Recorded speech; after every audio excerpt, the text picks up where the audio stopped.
آج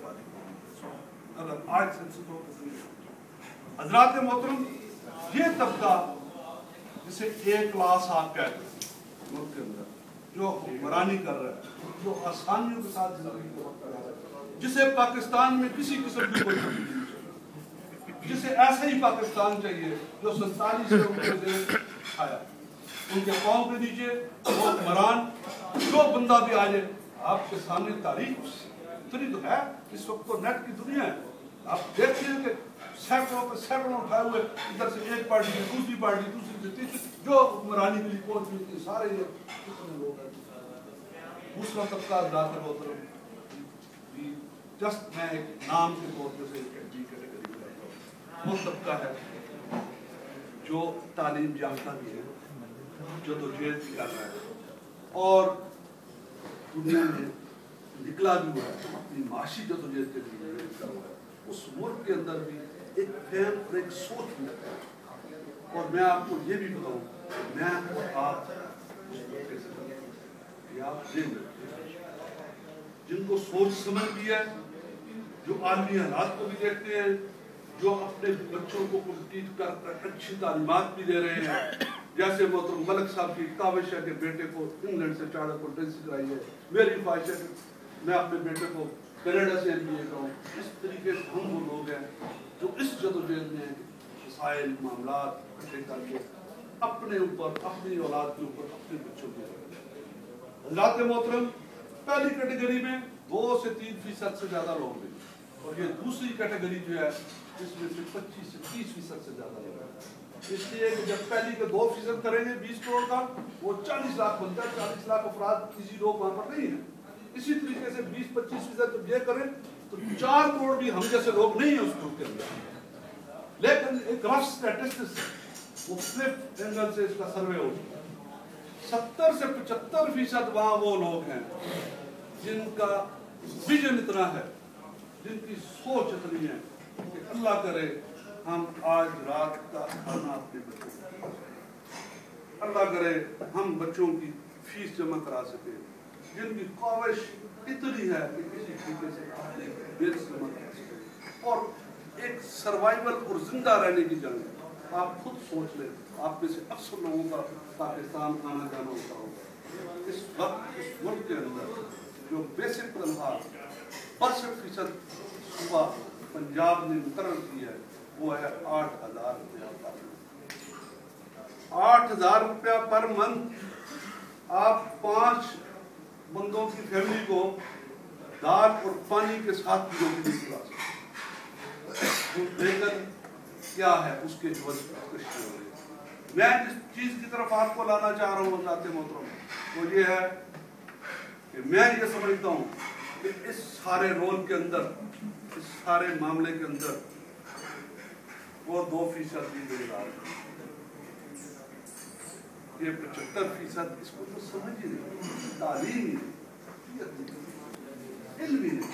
اسے تو اگر علم ہوتا ہے کوشش کرتا ہے دبئی نوکری کے لیے پہنچے، کسی جگہ پر باہر نکل جائے، نیچے پھٹے، کہیں کام کرے، کسی طریقے سے اپنے بچوں کو پالے، اس کا کوئی ویژن نہیں۔ اور اس 2% نے کبھی ان کا ویژن بننے بھی نہیں۔ تعلیم کو وہاں پر سیکٹرز میں ڈیوائڈ کر، اتنا ڈسٹنکٹ قسم کا وہاں پر سسٹم ہے کہ غریب کا بچہ اچھے اسکولوں میں پڑھ نہیں سکتا، ورنہ آپ نے آج کل نیٹ پہ دیکھا ہوگا تندور پہ لگانے والی روٹیوں والا لڑکا بھی اتنا ٹیلنٹڈ ہے کہ اس کا پوری یونیورسٹی بھی نہیں بتا چاہیے۔ حضرات محترم، اس پہ آ کے میں اپنی اس ایشو کی بات کو آپ کے سامنے رکھوں گا کہ ہم جو 25% ہے، 30% ہے، 20%،